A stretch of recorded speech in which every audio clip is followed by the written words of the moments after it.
महान त्याग. एका घनदाट जंगलात एक माकडांची मोठी टोळी राहत होती. ते सारे मोठ्या आनंदात जगत होते आणि आपल्या राजावर खूप खुश होते. एक दिवस माकडांच्या राजाने सगळ्या माकडांना बोलावलं. मित्रांनो, इतकी वर्ष आपण या आंब्याच्या झाडावर मोठ्या आनंदात जीवन घालवत होतो, पण आज मात्र माझं मन मला काहीतरी संकटाची सूचना देत आहे. काय सूचना महाराज?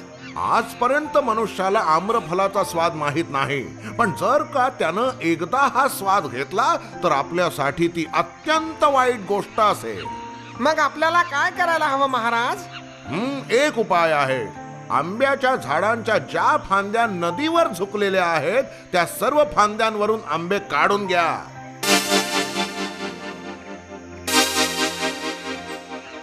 अत्यंत सावधपणे काम करून सुद्धा एक रसाळ आंबा नदीमध्ये पडलाच.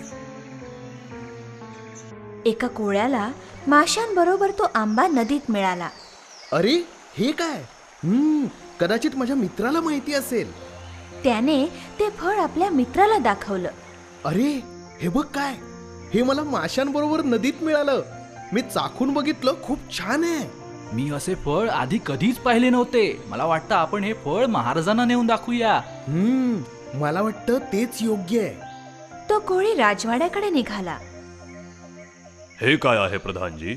याला आम्रफल म्हणतात महाराज. हे अत्यंत मधुर आणि चविष्ट असते. असं? पण हे आंबे उगतात कुठे? दाट जंगलात मोठ्या झाडांवर उगवतात महाराज. ठीक आहे प्रधानजी, उद्या आपण तिकडे जाऊया. जाण्याची तयारी करा. जशी आज्ञा महाराज. दुसऱ्या दिवशी सकाळी राजा आपल्या सैनिकांबरोबर जंगलात जायला निघाला.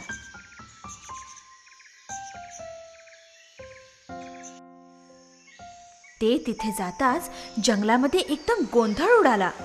अस्वस्थ होऊन सगळी माकडं आरडाओरड करू लागली. अरे हे आवाज कसले? माकडे आहेत महाराज. सैनिकांना सांगा की आंब्यांबरोबर आज आम्ही माकडांचा मांस सुद्धा खाणार आहोत. सगळी माकडं घाबरली. सैनिक माकडांची शिकार करू लागले.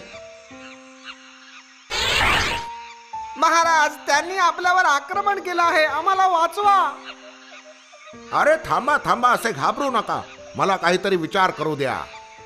जसं मी सांगतो तसंच करा. चला पटकन सगळेजण नदीच्या जवळच्या झाडावर जाऊ. जीव वाचवायचा असेल तर लवकर करा. चला लवकर. त्या लांब वेलीचं एक टोक त्या झाडाला बांधा आणि दुसरं टोक माझ्या कमरेला. नदी पलीकडे जाऊन मी ती फांदी पकडतो. माकड राजाने एक लांब उडी मारून नदी पार केली आणि एका झाडाची फांदी पकडली. त्याला जेव्हा कळलं की त्याला बांधलेली वेल छोटी आहे, तेव्हा त्याने झाडाची फांदी पकडून झोके घ्यायला सुरुवात केली. माकडं एकामागून एक नदी पार करू लागली.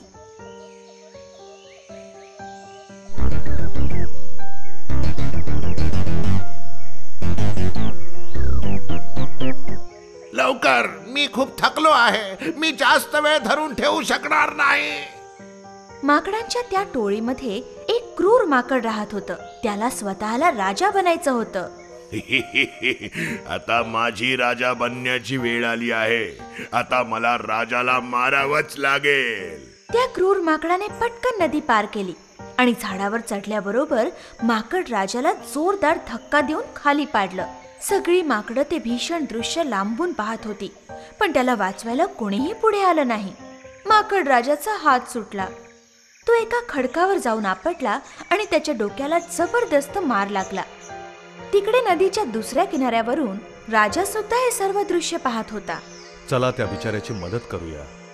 स्वतःच्या जीवावर खेळून तू त्या सगळ्यांना वाचवलंस. ते तर माझं कर्तव्य होतं. ही काही फार मोठी गोष्ट नाही. तुला तर गंभीर जखम झाली आहे. ताबडतोब इलाज करायला हवा. नाही नाही, मला इथेच सोडून द्या. माझं मरण जवळ येत चाललं आहे. अरे अरे, तुला तर खूप वेदना होत असतील. मला माझी पर्वा नाही. मला खुशी आहे की माझे सर्व प्रजाजन सुरक्षित आहे. एवढं बोलून माकड राजाने प्राण सोडला.